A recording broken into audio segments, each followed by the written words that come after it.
Hello and welcome back to World Talks on TVP World. We turn our attention now to Russia's opposition, whatever is left of it, and a new escalation in the Kremlin's campaign against its critics. Russia's Federal Security Service has launched a criminal case against exiled opposition figure, Kremlin critic Mikhail Khodorkovsky, accusing him of creating a terrorist organization. So Khodorkovsky joins in-staters Garry Kasparov and Vladimir Kara-Murza, proving that the Russian regime is turning the screw on independently thinking opponents.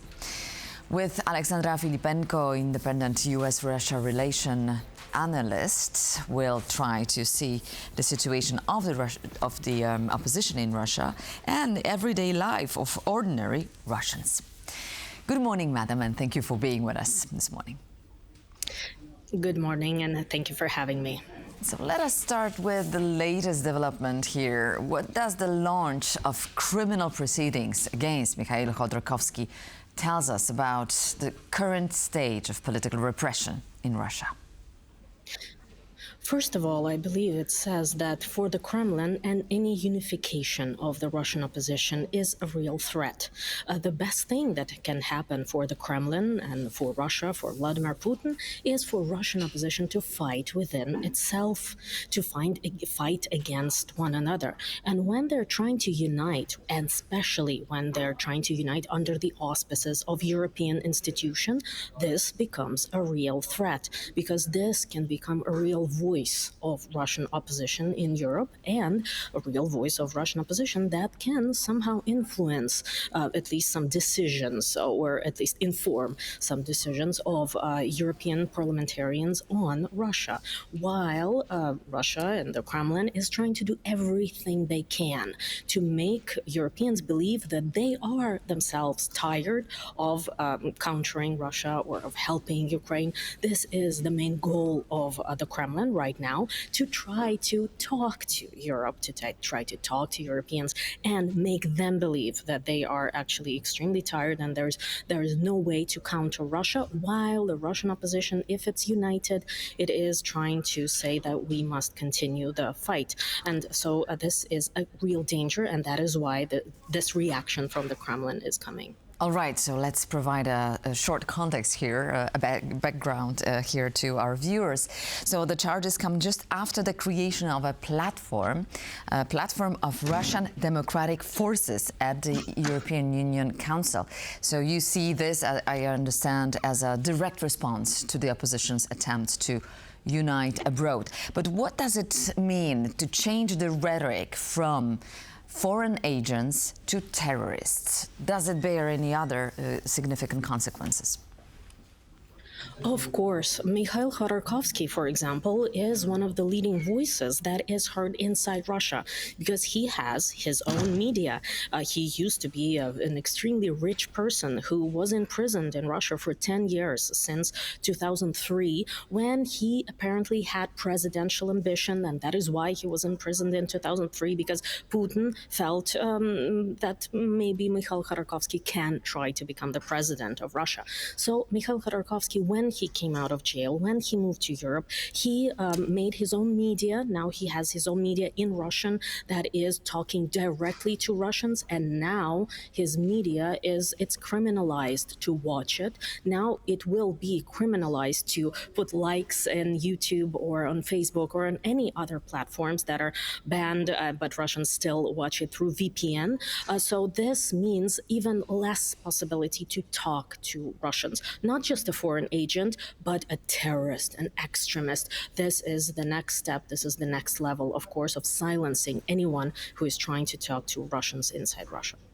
Many of those accused, including Kara-Murza, have already spent years in prison for their anti-war stance. So what message is the Kremlin sending to both domestic critics and the Russian diaspora reviving these cases? Well, first of all, that the pressure will be, even if people are outside Russia. A lot of people chose to leave Russia, including myself, and everyone who is outside is trying to speak out as much as possible, as loudly as possible, to speak out and to tell the stories of what is happening inside the country.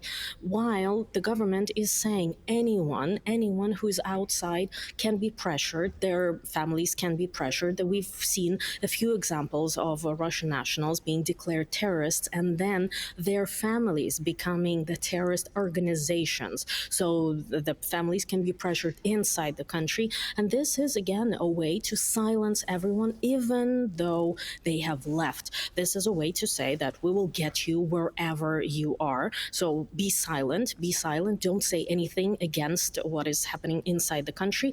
We will take care of everything inside the country. This is what Kremlin is trying to say. So the signal is to silence everyone, even outside of the country. Of course, we understand that inside it's impossible to speak out, or people would get to jail.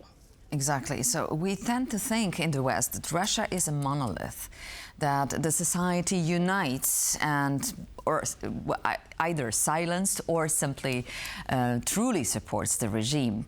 However, the UN reports that around 60 politically motivated criminal cases are opened in Russia every month. More than 1,700 people are considered political prisoners. So how does this level of repression compare to the Soviet era? Because it's natural to compare.